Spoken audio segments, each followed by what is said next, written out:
Buenas tardes. Hoy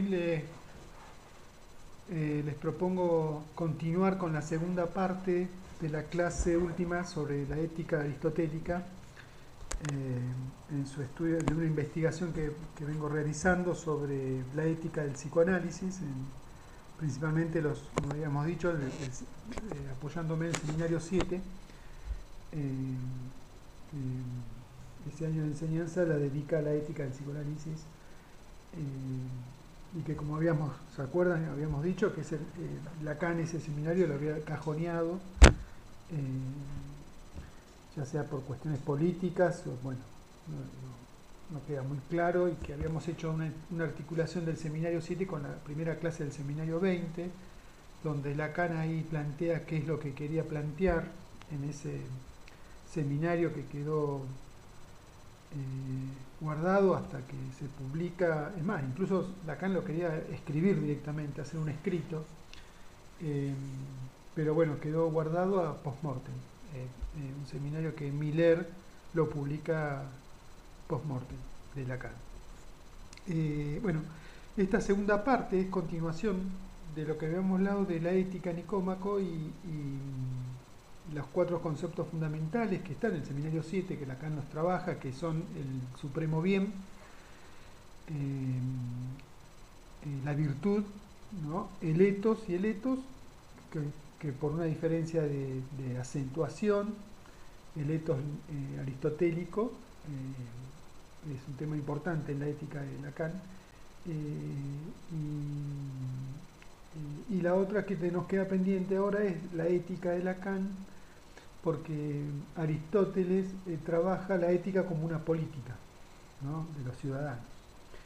Entonces, el camino que vamos a hacer en esta segunda parte es trabajar un poco lo que es que Lacan toma, esta ética política que plantea Aristóteles, y bueno, y lo voy a mechar con un par de autores psicoanalistas contemporáneos, ¿no?, que han trabajado esta parte de la ética política y su vinculación con la ética del psicoanálisis. Como habíamos dicho, acá les presento yo, acá tengo el Power, después les voy a mandar todo el Power completo de lo que di la primera parte, más las filminas de esta segunda parte. Entonces, habíamos dicho que Aristóteles trabaja la ética en dos tratados. Uno es que es la ética Nicómaco, que es la ética dedicada a su hijo Nicómaco, que es por la pregunta por el deber, y la ética eudamonia, que es la ética de la felicidad. Acuérdense de eso. La ética de eudamonia, que significa felicidad, es aquella que Aristóteles plantea como la virtud suprema. El bien supremo tiene un fin último, perfecto, que es la felicidad.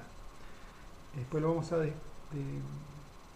desmenuzar esto, el bien supremo como el objetivo último del fin, que es la felicidad, ¿no?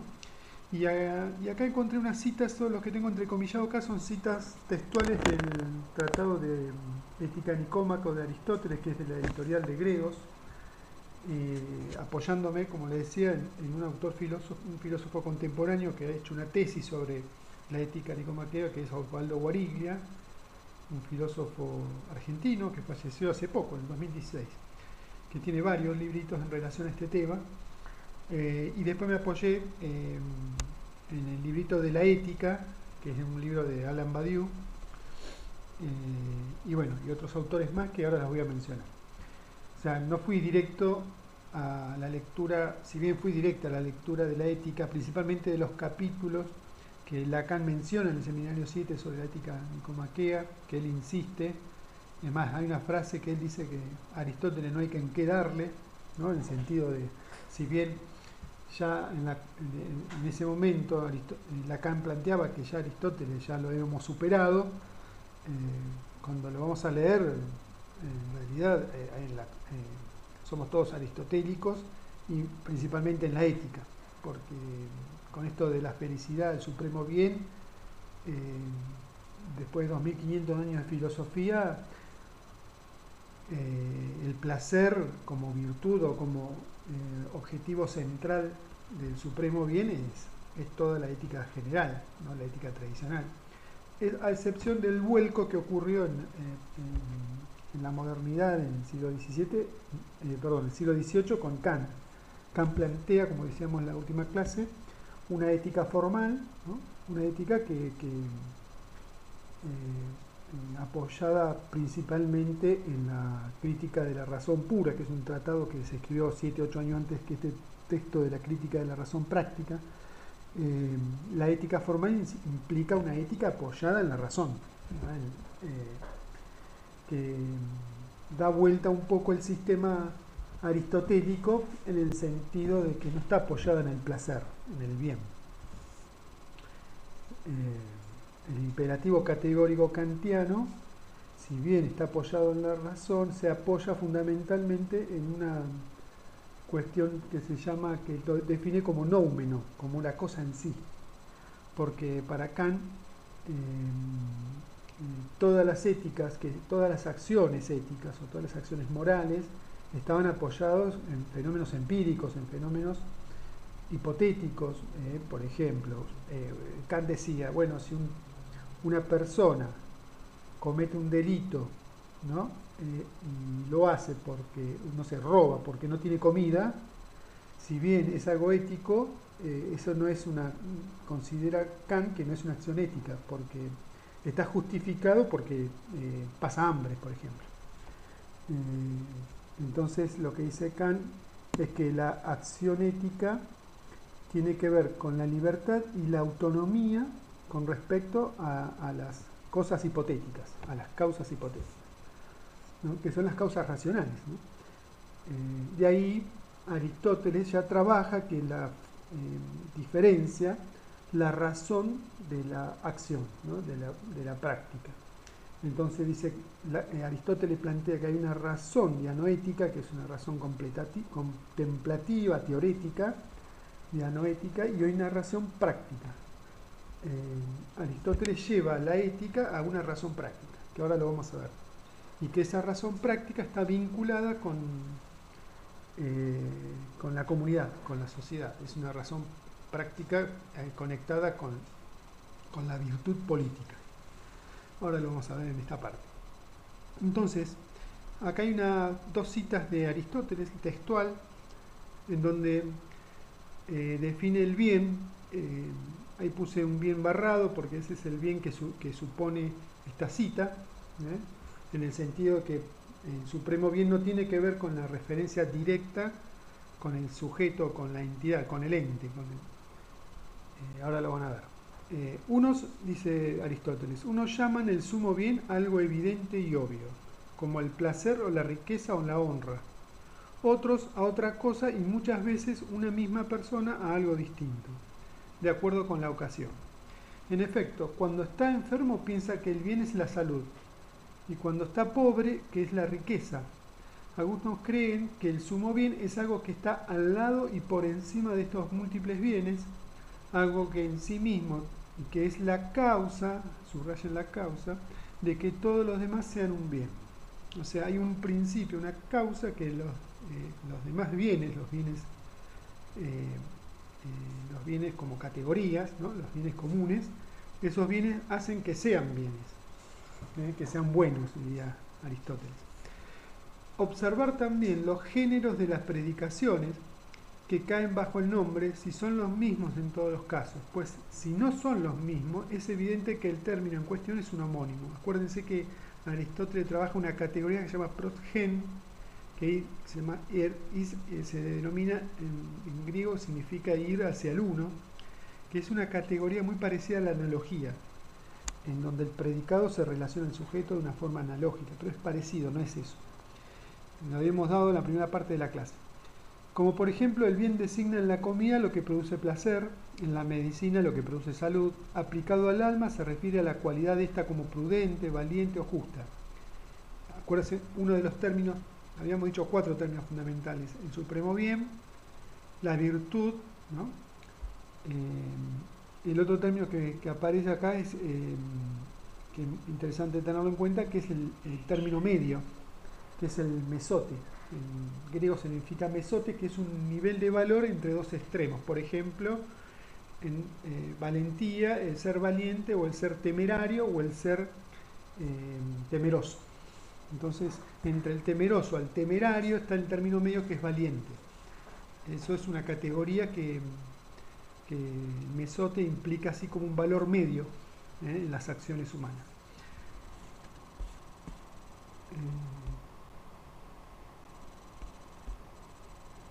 A ver, vamos a esta.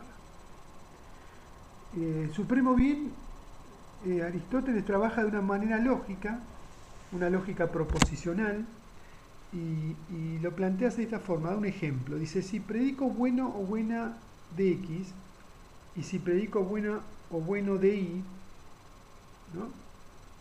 X e Y deberán tener el mismo estatus ontológico, ¿no? Si predico de X, bueno o buena, y predico de Y, bueno o buena, ambos deben tener el mismo estatus ontológico. Ahora bien, si X es una sustancia, fíjense, ¿no? Las categorías, e Y una relación, por ejemplo, X es espíritu e Y es útil, estas dos instancias no tienen el mismo estatus ontológico, porque la relación es como un accidente que le sobreviene a la sustancia y no puede existir sin esta. O sea que para Aristóteles el ir hacia el ente, hacia el sujeto, tiene que ver con la sustancia.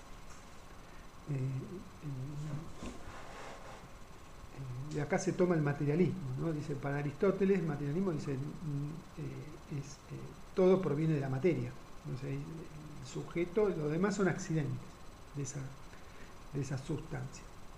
El supuesto de Aristóteles deja implícito el siguiente: si el predicado se predica de modo esencial del sujeto, acuérdense del sujeto como sustancia, porque tanto X e Y son bienes, entonces ambos tienen que pertenecer a la misma categoría. De ahí que podemos pensar al supremo bien como un término multívoco y abierto que funciona como un ordenador de valor en toda predicación que incluya esencialmente al sujeto. O sea, incluye esencialmente al sujeto equivalente a sustancia, al ente, a la usía. Aristóteles tiene un término llamado usía en este término.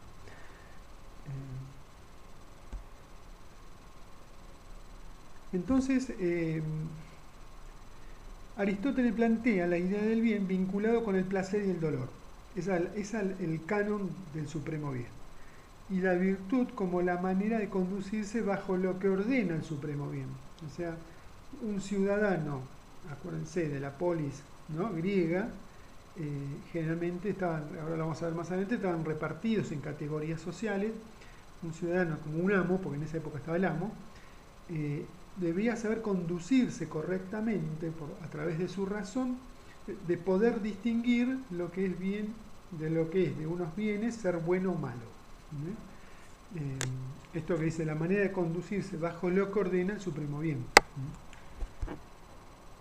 Ahí vamos viendo que el supremo bien es una categoría casi abstracta, ¿no? Que es lo que determina la acción más individual, más particular en este caso. Dice, fíjense lo que dice Aristóteles: el estudio científico del placer y del dolor incumbe a aquel que estudia la política, puesto que es él quien, como un arquitecto, fija la meta en que ponemos nosotros la mira con el fin de determinar de una manera absoluta que una cosa es mala o buena. Ya Lacan, esta cita la toma Lacan, en el sentido de que acá subrayemos que es el que fija, ¿no?, la meta en que ponemos nosotros la mira. ¿Se acuerdan que Lacan, en uno de los conceptos de la ética, dice que la ética apunta su mira hacia lo real, no a lo virtual, sino a lo real?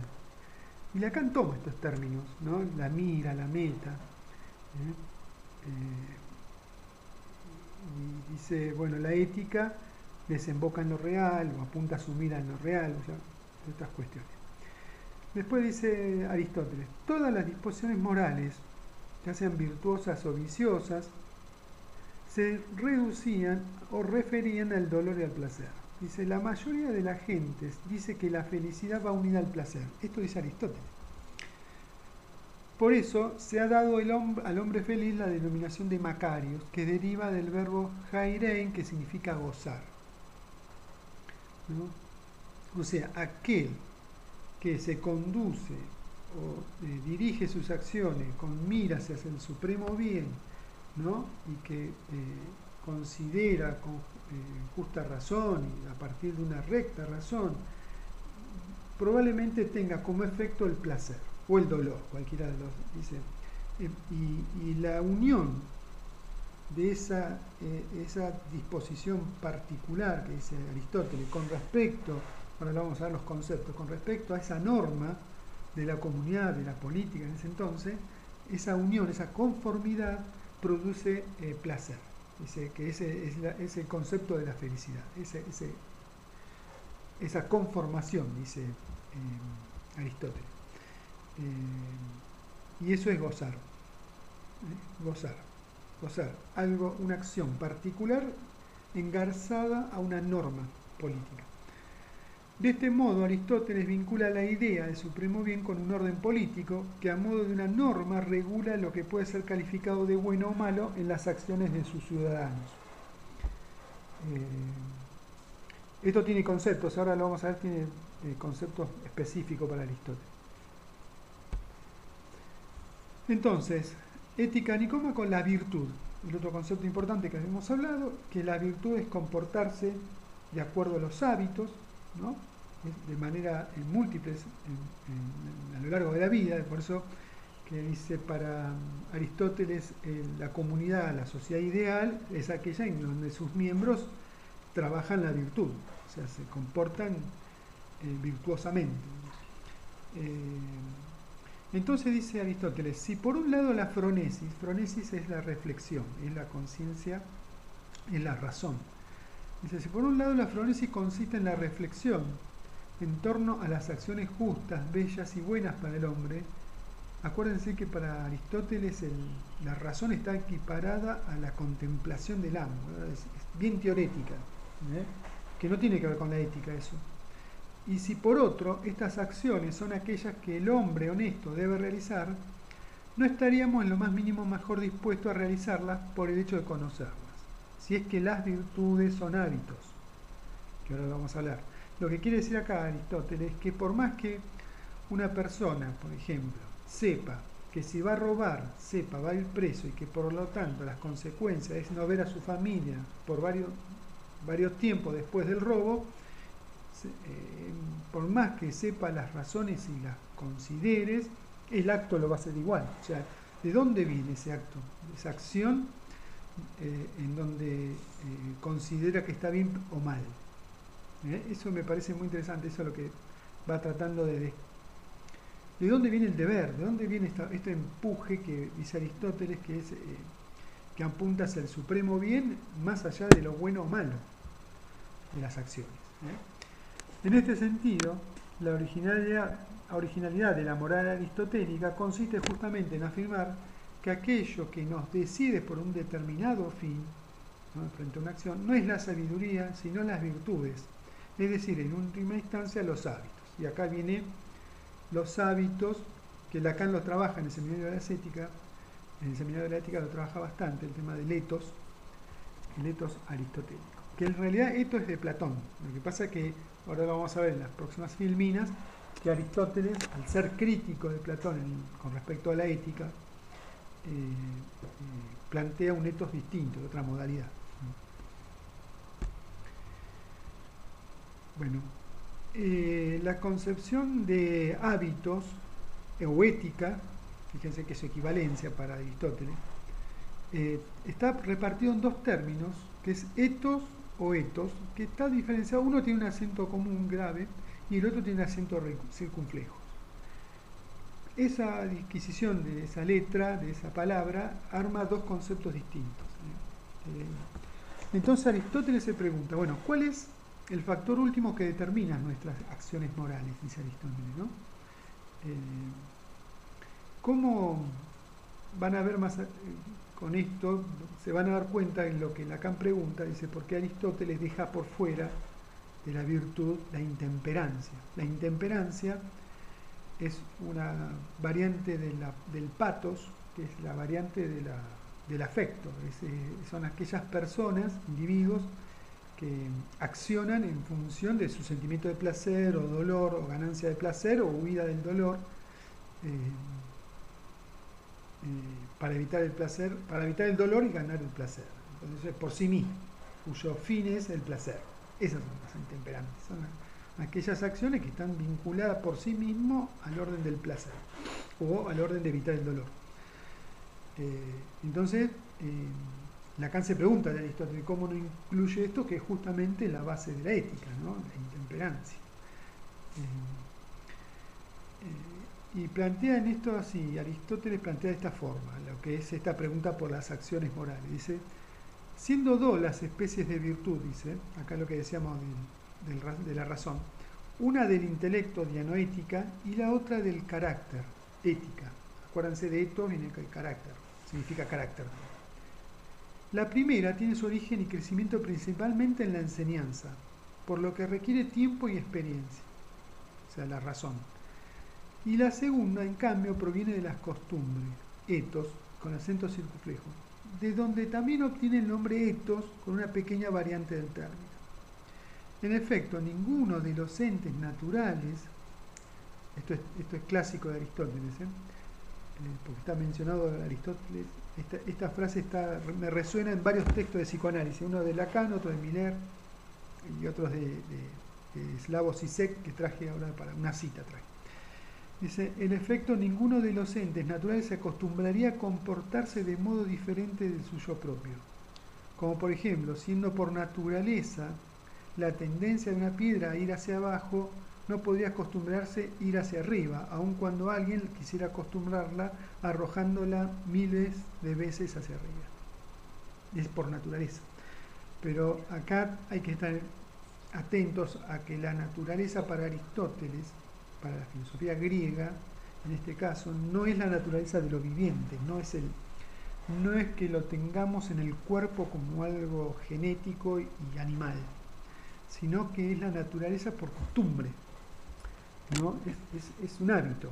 La naturaleza es como decir, este hombre es naturalmente pasivo, es un hábito.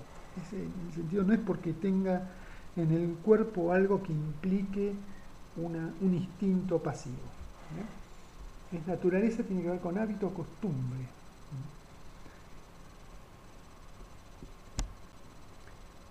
En consecuencia, dice, las virtudes no surgen en nosotros ni por naturaleza ni contra la naturaleza, sino que nosotros poseemos una disposición natural a recibirlas y alcanzamos un completo dominio de las mismas por medio de las costumbres. El proceso reafirmatorio del ethos, iniciado por Platón, esto es lo que le decía yo, culmina efectivamente en la filosofía práctica,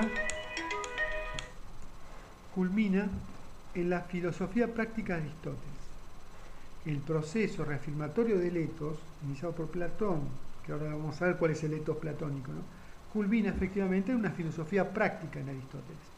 El camino para llegar a ello hubo de pasar por una separación tajante entre metafísica y la política, en el sentido de una especificidad ontológica de los entes, objeto de la reflexión práctica. O sea, el ethos tiene que ver con la reflexión práctica, eso es lo que dice Aristóteles, no tiene que ver mucho con la razón contemplativa del amo. Lo que hace la razón contemplativa del amo es poner las normas, introducir la norma en una comunidad. Por lo tanto, el que practica la razón práctica para Aristóteles es el esclavo, es lo que acciona. El amo griego, el amo clásico, es un amo pasivo. El acto lo deja generalmente a sus discípulos, lo deja a lo que él llama a los esclavos. Esos son los que hacen. Por eso la razón práctica tiene dos fuentes importantes, el arte, dice, y la producción artesanal, ¿no? Entonces, la razón práctica no tiene que ver con la razón dianoética o la fronesis aristotélica, que es la contemplación. No tiene que ver. Si bien se apoya en ella, porque el que tiene una justa razón va a actuar de manera justa. Es lo que dice Aristóteles, ¿no? Pero son dos cosas distintas. La razón práctica proviene del hábito, o sea, proviene de las costumbres, de cómo el individuo en la comunidad adquiere esas normas de comportamiento de lo que está bien y lo que está mal. Ahí está lo que yo decía de la cuestión política. En la polis hay dos clases de géneros, el amo y el que obedece, dice Aristóteles. La obediencia, por tanto, expresa el grado más alto de racionalidad, o sea que el esclavo no es una persona sin conocimiento, adquiere el conocimiento, expresa el grado más alto de racionalidad, al que alcanza esta parte del alma, y es en tanto tal la determinación racional de ella.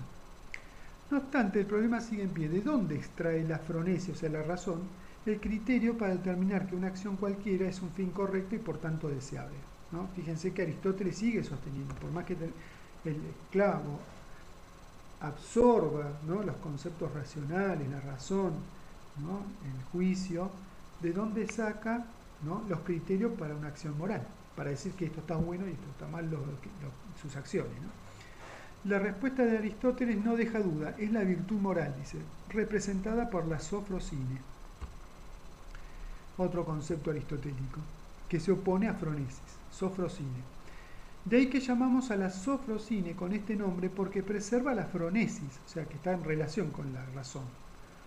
Preserva en efecto un juicio como el indicado. Lo placentero y lo doloroso, para Aristóteles, no corrompen o desvían cualquier juicio, sino, por ejemplo, dice Aristóteles, que el triángulo equivale o no equivale a dos ángulos rectos, sino solamente los juicios prácticos. Esto es muy difícil de explicarlo, lo vuelvo a leer. De ahí que llamamos a la sofronesis con este nombre porque preserva la fronesis. Preserva en efecto un juicio como el indicado. Los placenteros y dolorosos no corrompen o desvían cualquier juicio, como por ejemplo que el triángulo equivale o no equivale a dos ángulos rectos, sino solamente a los juicios prácticos, pues los principios de la acción son los fines de las acciones. El fin de una acción son los principios. Aquel que está corrompido por el placer y el dolor, intemperancia, no reconoce directamente ningún principio ni que es necesario elegir todas las acciones y llevarlas a cabo en virtud de este fin y a causa de él. Esto quiere decir que, dice, un juicio práctico no es un juicio en relación a una cuestión teórica matemática, como por ejemplo el triángulo, que es la suma de dos ángulos rectos. Eso no implica ningún juicio, es más que todo esto para Kant sería un juicio analítico, porque el concepto de triángulo ya tiene subsumido, por sí mismo, ese concepto ya tiene subsumido que es la sumatoria de dos ángulos rectos. Nadie lo va a dudar. Por lo tanto, eso es un juicio analítico. Los juicios prácticos, o sea, los juicios en relación a la virtud moral, son juicios sintéticos, según Kant. De acá Kant saca lo que es juicio sintético y analítico, ¿no? Son juicios sintéticos porque hasta que no ocurre la acción, ¿no?, nunca vamos a ver de antemano, a prioridad, si es buena o mala la acción. Eso es característico porque todo acto es siempre a posterior, dice Lacan, siempre a posterior aparece un significado bueno o malo de ese acto. Nunca lo vamos a ver a priori. Todo juicio práctico se hace el juicio y después se vuelve. Por eso dice que es una acción. Entonces la sumatoria de esa acción virtuosa genera la virtud.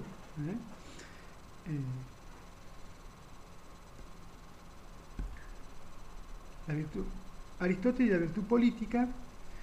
Abro este paréntesis porque me voy a introducir un poco con la cuestión política aristotélica, porque Lacan menciona en unas partes y otros autores, por lacanianos, trabajaron bastante la ética y la política en la modernidad o en la democracia. ¿Cómo define la virtud política Aristóteles? Bueno, define la virtud como una propiedad disposicional, producto, como habíamos dicho, del ejercicio efectivo, ¿no?, que se realiza por medio de la acción, la praxis. O sea, la virtud no viene de la teoría, viene de la praxis. Si bien está conectada con la reacción, viene con el aprendizaje. Toda acción es voluntaria y consiste en la unión, y acá viene un tema importante, de un deseo por algún objeto o acto. Privilegia en toda acción el aspecto desiderativo en toda virtud moral, ya que el deseo va acompañado de las correspondientes sensaciones de placer o dolor que nos hace perseguir determinados objetos y evitar otros. el aspecto desiderativo de un acto, de una acción práctica. En este sentido, las afecciones o pasiones, el patos, pertenecen a la parte desiderativa del alma, la que según Aristóteles participa de algún modo de la razón. O sea, si bien lo que quiere decir que Aristóteles trata de purificar, ¿no? Correr, digamos, purificar el patos, ¿no? La intemperancia como fundamento, como fin de las acciones morales, lo corre, y trata de unir que la acción moral tiene que ver con el engranaje entre el etos y el etos, o sea, lo que es una norma y lo que es el carácter,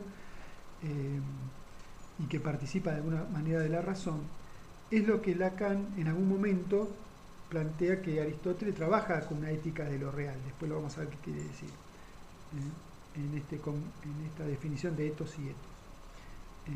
Y corre la parte desiderativa, Platón. Eso lo deja al lado de la intemperancia.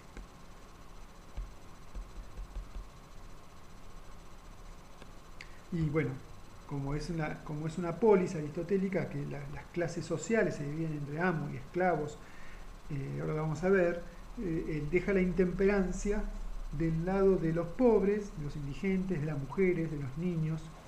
Dice Aristóteles que ellos no tienen la capacidad, la virtud de que sus acciones estén desligadas de las pasiones, ¿no? Esto es lo que dice. Entonces fíjense que pone la intemperancia a las mujeres, a los macarios, o sea, aquellas personas que viven del placer, a los niños, ¿no? Son poblaciones dentro de la estructura de la polis que quedan marginados de los que son los amos, incluso de ciertos esclavos, porque hay esclavos que son alumnos. Entonces, la virtud va indisolublemente ligada a un aprendizaje mediante la práctica. Eso es, para Aristóteles, no tiene mucho que ver con la razón. Hay una conexión entre la acción particular, esto es lo que decía hace poco, como manifestación del carácter, el etos, y las costumbres. De este modo, la virtud es la realización práctica de la norma. Después va a decir la cuestión política, porque dice, si bien la virtud en el individuo es una virtud sana, ¿no? También dice, el máximo de felicidad es cuando la virtud es comunitaria, es política, es cuando aplica las buenas acciones en la comunidad, que toma como ejemplo la comunidad.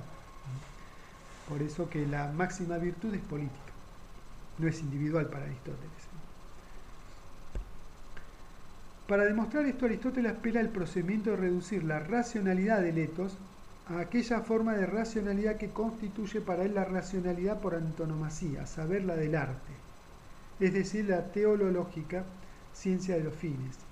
O sea que la racionalidad del etos es la racionalidad parecida del arte, de la teología, o sea, el arte de los fines, la ciencia de los fines. No tiene que ver con las ciencias del conocimiento, sino del fin último de la acción. El verdadero ámbito de la ética y de la política comienza en Aristóteles más allá de la producción, es decir, en la utilización de los bienes producidos por las artes. Fíjense lo que es para Aristóteles, deja a los artesanos, ¿no? A las mujeres, deja a ese lado la acción ética.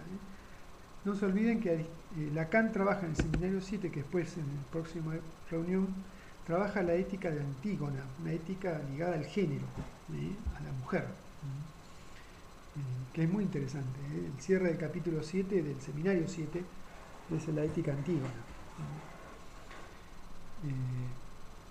Pero aquí es justamente donde para Aristóteles interviene la consideración ético-política y el etos, puesto que el deseo irracional de poseer y gozar de los bienes producidos por las artes y el ansia incesante de procurarse goces corporales, es decir, aquello que la mayoría considera como la felicidad, ahí tiene la intemperancia, no tienen de por sí límite, es necesario establecérselo, señalando el fin natural y verdadero de la comunidad política.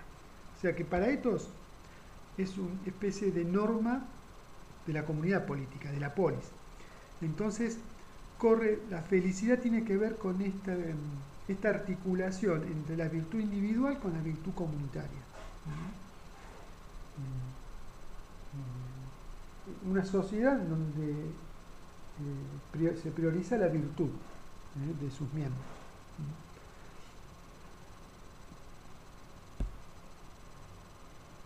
Como decía el título, el dominio del goce, porque para Aristóteles lo que se trataba era dominar esa intemperancia, esa cosa de procurarse los goces corporales. Es lo que para Aristóteles no tenía curación, decía que era intemperante, había que educarlos.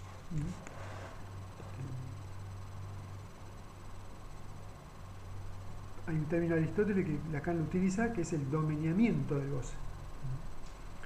Domeniarlos, ponerlo en normas.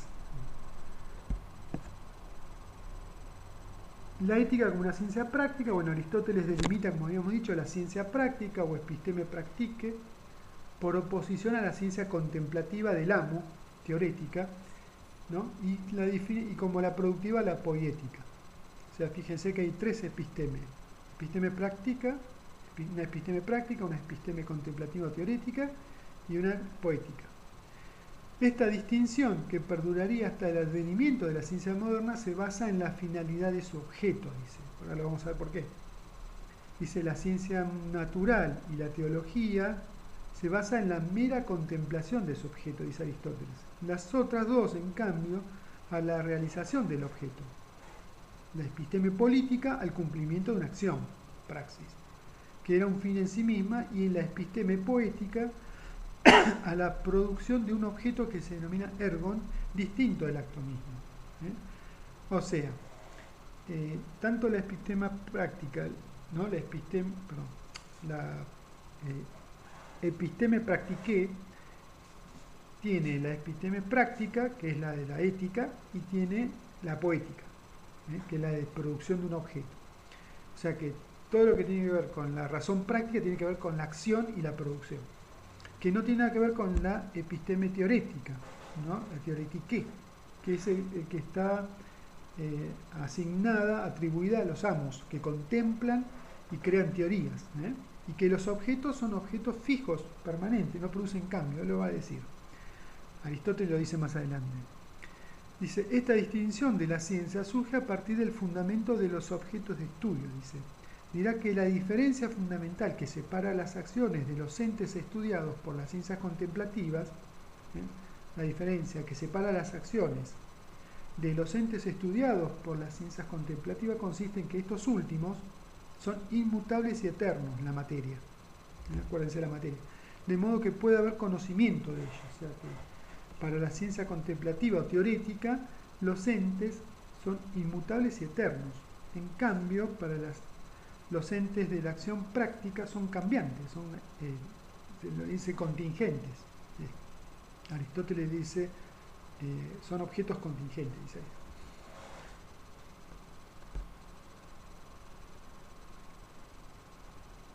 Por lo tanto, las acciones en cambio pueden ser de una u otra manera y el conocimiento de ellas no puede tener, por lo tanto, la exactitud e invariabilidad del conocimiento natural o matemático.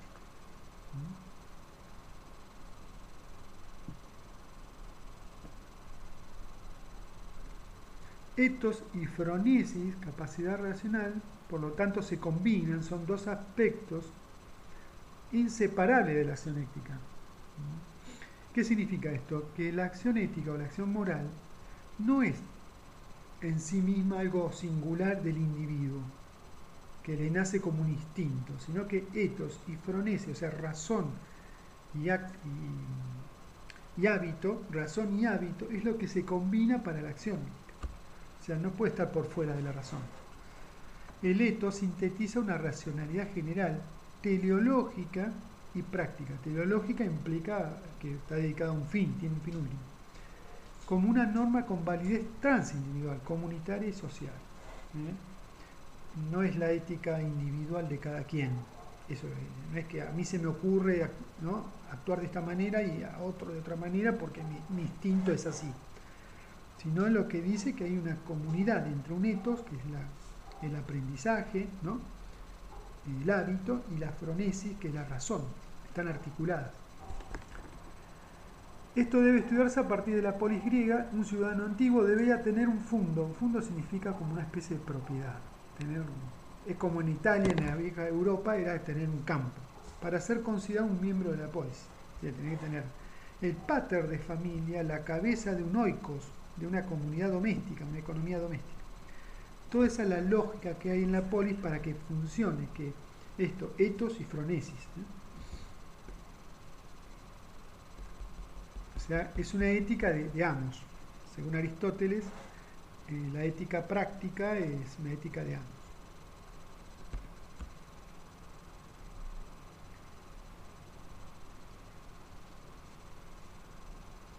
Fíjense cómo define la última de Aristóteles.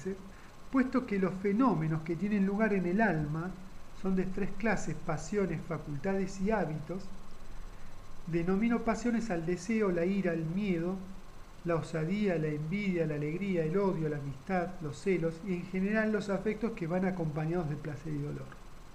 Hábitos, aquellas cualidades por medio de los cuales nos comportamos bien o mal con relación a las pasiones, como por ejemplo con relación a la ira. Nos comportamos mal tanto si nos dejamos arrebatar violentamente por ella, como si permanecemos impasibles. Mientras nos comportamos bien, si adoptamos una actitud mesurada, o sea, la mesote.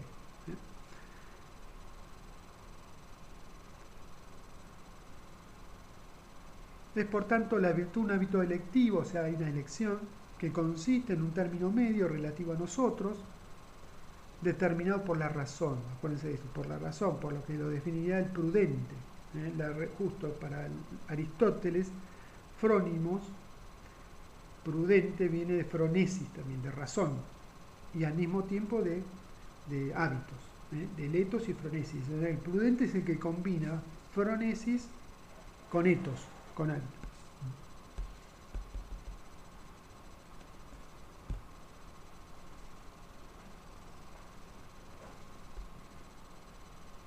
Sobre ética política, pero lo voy a avanzar porque si no se va a hacer bastante largo, pero voy a pasar a algunas cuestiones.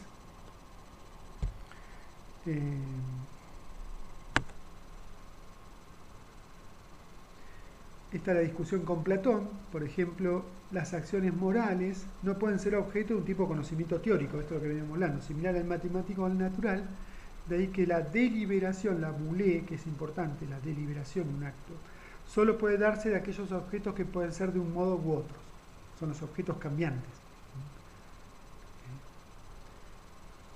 Esta es una vieja discusión filosófica. Para Platón, la introducción de la teoría de las ideas, de la idea del bien como fundamento ontológico de la realidad y la dialéctica como modelo de razón teórica, copiada a su vez del método matemático y geométrico, pero cuya validez para la acción era sostenida. O sea, en cambio, lo que quiere decir Platón, que la idea de la realidad, en la concepción de idea, que es un gran tema de Platón, la idea del bien, lo mismo, ¿no? Como fundamento ontológico de la realidad y de la dialéctica como modelo de razón teórica, o sea que pone la ética, la noción del bien, como un concepto teórico, ¿no?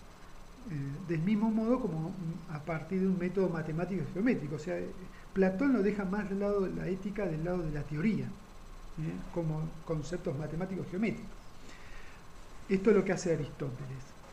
Aristóteles dice frente a esto, dice que no puede ser porque por más que tengamos toda la teoría, nos comportamos de acuerdo a lo que está bien y está mal, pero es individual eso, dicen. Es lo que decía Kant, ¿no? Las éticas hipotéticas o aristotélicas son éticas que sabemos empíricamente que si hacemos tal cosa ya sabemos los resultados, pero la hacemos igual. O la hacemos por conveniencia. En cambio, una ética de la razón práctica no tiene la conveniencia, no hay una conveniencia, no lo hace ni, porque a veces las acciones éticas son tan dolorosas que no tienen ninguna conveniencia. Bueno, eso es el kit para Kant de la ética, que es el dolor. O sea, una acción ética, si hay un ejemplo de afecto, que es el dolor. Nosotros tomamos decisiones que son muy dolorosas. El interés último de la razón teórica en su actividad física, matemática o lógica es la determinación de la verdad como concordancia entre el contenido proposicional y el ser de las cosas. Esto es lógica proposicional. Sobre esta base se constituye toda objetividad y todo conocimiento, ¿no? Esto lo digo para diferenciar lo que es la razón práctica, ¿no? Que no tiene mucho que ver con esto. Entonces, ¿qué aporta la ética psicoanalítica en general y la política? No digo la de Lacan, porque acá hay varios autores que trabajan Freud y Lacan. ¿Y qué aporta el psicoanálisis a la ética? Porque el psicoanálisis es un discurso ético y la política también es un discurso ético, como el arte son discursos éticos. Hay un texto que se llama Bienvenido al desierto de lo real, de Slavoj Žižek, que este es un grosso psicoanalista, filósofo, con una densidad bibliográfica de estudio bastante importante. Es un texto que se llama Bienvenidos al desierto de lo real, del 2005, y trabaja mucho la cuestión del seminario 7. Y dice así, un parrafito, dice: el bien de la filosofía tradicional sobre el estudio de la ética es negado por Freud. Esto es así porque el soberano bien perdón, esto es así porque el soberano bien, que es Das Ding, que es la madre, que es el objeto del incesto, es un bien interdicto, y porque no existe otro bien, tal es el punto invertido de la ley moral. O sea, el soberano bien, que es el Das Ding, que es la madre, que es el objeto primordial, el objeto del incesto, está interdicto, por lo tanto no hay otro bien. Dice, no existen bienes terrenales que reemplacen ese bien. Porque no existe otro bien, tal es el punto invertido de la ley moral. Y esto me parece interesante. Freud habla de moral, acuérdense que es Lacan que trabaja ética. El imperativo del goce proviene del superyo. Hay un círculo cerrado entre el deseo y la ley. Eso me parece interesante, que es como el deseo como algo del orden de los instintos, la pulsión y la ley. Hay un circuito cerrado, dice Slavoj Žižek. Otro libro que consulté sobre la ética que me parece muy lindo, que se llama Lacan y lo político, lo deben conocer, de Stavrakakis, que es un filósofo de 2007, que trabaja mucho en la ética lacaniana con respecto a la ética política. Y en la democracia, habla de democracia, de la modernidad. Y él decía, Stavrakakis decía que hay un ethos democrático, al estilo aristotélico, ¿no?, que está asociada a la modernidad, porque la modernidad real, que no entiendo muy bien qué se quiere decir con eso, lo traté de buscar en el libro, se basa en la desaparición del uno, en la eliminación de todos los principios utópicos utilizados para definir una sociedad armoniosa. Él dice que hay un ethos democrático en el sentido que la democracia tiene que incluir los dislocamientos discursivos. Esto quiere decir que los dice aristotélico porque se acuerdan que el ethos aristotélico, la política, es como la homogeneidad de la virtud, o sea, la intemperancia, ¿no?, el que no es dueño de sí mismo, los que son impulsivos, las mujeres, los niños, los esclavos, todo eso quedan por fuera. Entonces es la homogeneidad, es el discurso uno, la desaparición. Entonces dice, hay un ethos que está asociado a la modernidad porque la modernidad real, que debe ser ahora la posmodernidad, se basa en la desaparición del uno. En la modernidad real no es la posmodernidad, perdón, en la modernidad real. Se basa en la desaparición del uno, en la eliminación de todos los principios utópicos. Acá dice principios utópicos como aquellos principios totalitarios, universales, la eliminación de todos los principios totalitarios utilizados para definir la sociedad armoniosa. Entonces dice estar acá que hay un ethos democrático que es aristotélico, todavía sigue dando vuelta a esto, que es la armonía. En este sentido, el autor expresa que la ética de Lacan no apunta a volver a un real supuestamente puro,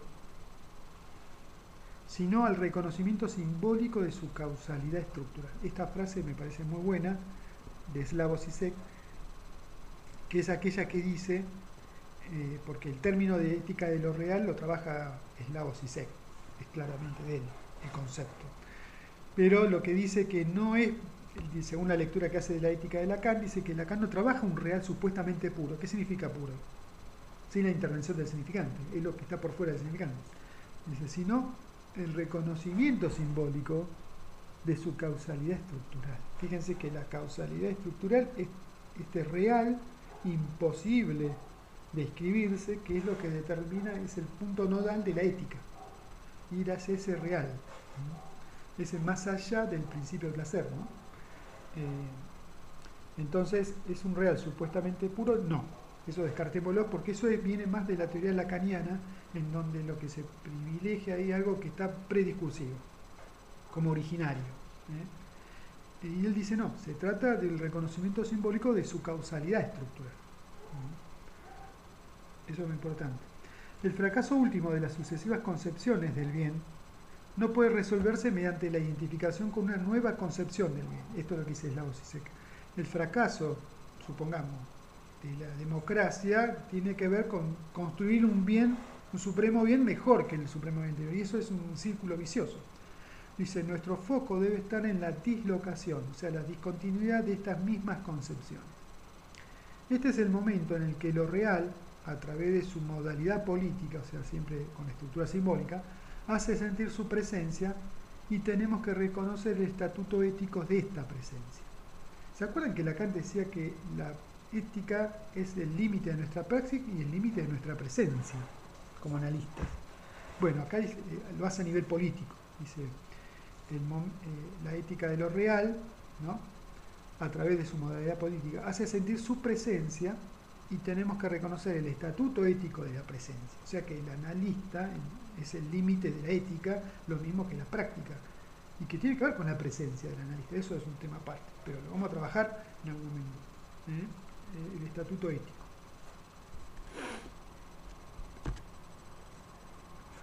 Y bueno, otra cosa que descubrí también en esto, que para cerrar esta última charla, que Lacan vuelve a hablar en el seminario 8, en la primera clase hace como un resumen de todo el seminario 7. En la primera clase, que es sobre la transferencia, ¿se acuerdan de la disparidad subjetiva, de la pretendida situación? Bueno, todas estas definiciones que hace al principio del seminario 8. Vuelve a dar unos párrafos sobre la ética, lo que dio el año pasado. Y fíjense, y acá está lo que yo quiero trabajar, en este nudo conceptual que yo trabajo sobre la ética, que se acuerdan que es lo real, la creación ex nihilo, el sujeto. Ese nudo conceptual tiene que ver con esta cita de Lacan, que está, como por supuesto pasa con Lacan, siempre a posterior, no todo el seminario 7, sino en clases del otro seminario, ¿no?, o incluso en otros escritos. Y es esto. El año pasado quise explicar, dice Lacan, ante ustedes, digamos, para referirme a la palabra creación que he traído hace un momento, la estructura creacionista del etos humanos, en cuanto tal. El ex nihilo que subsiste en su corazón, y que constituye, para emplear un término de Freud, el núcleo de nuestro ser. Kernzerewisen quise mostrar que ese etos se enrosca, es un término que está en francés también, se envelope, alrededor de este ex nihilo, como algo que subsiste como un vacío impenetrable. O sea, acá hay una crítica, a partir de ex nihilo, una crítica y diferenciación al núcleo de nuestro ser freudiano. Freud, el Kernzerewisen, me acuerdo que tiene dos núcleos de nuestro ser. La primera parte, que es el inconsciente, y la segunda es el ello. El núcleo de nuestro ser, para Freud, está en el inconsciente, en la primera tópica, y en el ello, en la segunda tópica. Entonces lo que dice Lacan, acá hay una crítica que es un vacío, ¿no?, impenetrable. Pero dice etos. Ex nihilo tiene que ver con el etos. Y acuerdan que el etos tiene que ver con el campo de la política, de la norma. De la ética tiene que ver con la norma, con la política. O sea, tiene que ver con esta cuestión del campo del otro, con mayúscula, lo que nos determina esta particularidad. O sea, que el núcleo de nuestro ser está en el campo del otro.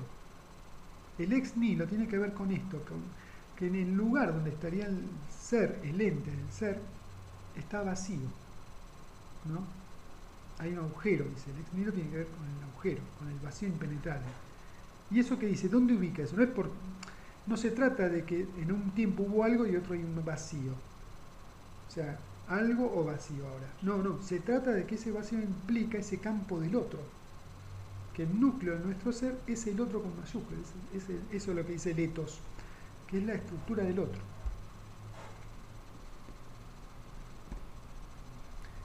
Para abordarlo y para designar, sigo con la cita de Lacan, ¿no?, este carácter impenetrable, empecé por una crítica cuya finalidad consistía en rechazar la charmerei de Platón. La charmerei de Platón, que es un término conocido, que que se traduce como ensoñación, fantasma, entusiasmo o superstición. Pues la charmerey es haber proyectado en lo que yo llamo el vacío impenetrable la idea del soberano bien. O sea, en ese hueco, en ese agujero, ¿no? De la creación ex nihilo, donde toma su lugar las normas, donde toma su lugar la acción ética, la moral, Platón pone la Schwarmerei. La Schwarmerei tiene que ver con la superstición o esta exaltación casi mística, en la ensoñación, pone cuestiones que están por fuera de la razón, ¿no? Y Aristóteles pone el soberano bien, ¿de acuerdo? Entonces, en ese agujero, que es el núcleo de nuestro ser, ¿no? Aristóteles pone la Schwarmerei, que ahora es un texto, un elemento muy importante en la teoría, ¿no? Como ensoñación, fantasma, entusiasmo, pero Aristóteles pone el soberano bien, que acuérdense, el soberano bien es una categoría multívoca que une el etos con el eto. Entonces Aristóteles conserva el soberano bien, pero coloca allí y cambia su sentido. Fíjense que ahí está lo real, y ese campo, que es el agujero, ese campo de la creación en niño, es lo real. Mediante un movimiento de reflexión inversa, Aristóteles lo hace consistir en la contemplación de los astros, es decir, en la esfera más exterior del mundo, y precisamente porque esta esfera, que era para Aristóteles un existente absoluto, increado, incorruptible, quedó para nosotros decisivamente volatilizado en el polvo brillante de las galaxias. Esto es una cita muy conocida. ¿Por qué se quedó para nosotros? Porque después de la teoría cuántica, la teoría relativista, eso quedó volatilizado. Ya no es el campo de donde se espera que siempre en el mismo lugar los astros. No es el campo de lo real de esa forma. Es un real distinto al real de ahora. Nuestro real cambia. Es relativo. Entonces dice Aristóteles, pone en el campo de lo real, el núcleo de nuestro ser, un real externo, por la cual nos guiamos, como una medida, la contemplación de los astros, ¿no? Bueno, la ciencia moderna, en donde esta definición de lo real que vuelve siempre al mismo lugar, ¿no? Y esto me parece más interesante, es lo que yo quiero encauzar por este lado, porque para Platón, en el núcleo de nuestro ser, está la Schwarmerei de Platón, la Schwarmerei, dice Lacanis. Es el sitio, escuchen esto, donde los dioses en plural son la revelación de lo real. Fíjense, los dioses en plural son la revelación de lo real. O sea que en ese campo están los dioses, ¿no?, que hablan de lo real. O sea que es el lenguaje. Es el lenguaje. El campo de lo real es como el lenguaje. En este sentido preguntamos, ¿cómo preservar el deseo del acto en relación con el deseo? ¿No? En todo acto, ¿no? ¿Cómo preservar el deseo en el acto, la relación del deseo con el acto? ¿Cómo preservar esa articulación? Porque todo acto moral tiene una relación con el deseo, ¿no? Dice Lacan, para responder a interrogantes, Lacan lleva la concepción de lo real y la cosa en una concepción freudiana de sublimación. Trabaja, acuérdense, lo real y la cosa es la nada, ¿no?, en ese campo que es más allá del principio de placer, en el campo en donde está es lo que dice en Antígona, entre las dos muertes, dice Antígona en el texto, que lo vamos a trabajar en otro, esto implica otra clase, ¿no? Para ir terminando, ¿no? Quiero ver que cómo lleva esto real, ¿no?, y la cosa y la sublimación en el arte, ¿no?, con sus diferencias, y a lo que llamó una corriente o movimiento histórico llamado amor cortés. Fíjense que en el concepto del real, acá viene trabajando lo real, la ética, la cosa, y ahí pone dos tratamientos, ¿no?, dos tratamientos simbólicos. Una es la sublimación, o sea, el nivel del arte, ¿no?, y la otra es el amor cortés. Dice, les voy a dar una cita del seminario sobre la ética donde nos orienta en este sentido, en una ética que apunta su mira hacia una erótica, hacia una relación de lo simbólico con lo real. Esta me parece la clave de la creación ex nihilo, y lo real. Me parece una clave importante para ver que es una erótica. Fíjense cómo lo define Lacan. Dice, tenemos que explorar lo que en el correr del tiempo el ser humano fue capaz de elaborar que transgrede esa ley. ¿Se acuerda de la ley y el deseo? Lo que transgrede la ley, el deseo transgrede la ley. La coloca en esa relación con el deseo que franquea ese lazo de interdicción e introduce por encima de la moral una erótica, ¿no? Lo que transgrede esa ley, lo que, ¿no? La ley con el deseo, el incesto, lo que transgrede y lo que pasa por ese más allá es una erótica. ¿Qué es sino una manera de volver a encontrar en algún lugar, más allá de la ley, una relación con Das Ding, con la cosa? O sea, si bien la cosa es nada, es el vacío, es el agujero del vaso, es mucho porque tiene que ver no solamente con la orientación de lo real, donde apunta la ética, el psicoanálisis, y donde se construye una erótica. Ahora lo vamos a ver por qué. Y acá Lacan da una pista muy importante en el Seminario 7. Es aquí donde surge una erótica que se fomentó en el correr del tiempo a partir de las reglas del amor. La cuestión de Das Ding sigue pendiente de lo que hay de abierto, de faltante, de llante, en el centro de nuestros deseos, ¿se acuerdan del núcleo de nuestro ser? Diré, si me permiten este juego de palabras, que se trata para nosotros, o sea, para los psicoanalistas, de saber qué podemos hacer de ese damnación, peligrosidad, daño, para transformarlo en dama, en nuestra dama. Acuérdense que el amor cortés, la dama, está en el lugar de la cosa, de lo real. Entonces, a lo que voy es que en ese lugar donde está el vacío impenetrable, donde está ese Das Ding, donde se ubica lo real, que para los milerianos es lo real fuera del discurso, en ese lugar están las voces de los dioses que nos hablan de lo real. O sea que están las voces, está la significación. ¿Y qué hay? Una erótica. Es lo que va más allá de la sexualidad, ¿no? Del principio de placer. Hay una erótica. Y hay algo que tiene que ver con la estructura del significante, la relación de lo simbólico con lo real, y en ese caso, en esa coyuntura entre lo simbólico y lo real, Lacan propone estudiar el amor cortés, que es la dama, nuestra dama, la relación con la dama, que es muy interesante para trabajar. Bueno, hasta acá llego porque acá lo que viene la próxima, que quizás sea del año que viene, cuando retomemos con las clases, las reuniones de Apola, me parece que acá viene lo que es el final del Seminario 7, que lo trabaja extensamente en todos los seminarios escritos, que es la ética de Antígona, que es una ética superadora a la ética de Edipo, ¿no? Y me parece muy interesante trabajarlo porque, acuérdense, el nudo real, creación ex nihilo, sujeto, pondríamos acá en cuarto lugar la ética de Antígona. Pero bueno, las preguntas y comentarios van a quedar para la próxima reunión, unos 15-20 minutos antes de comenzar la exposición de Alejandro, que va a proponer un tema para trabajar la próxima reunión. Bueno, les mando un saludo.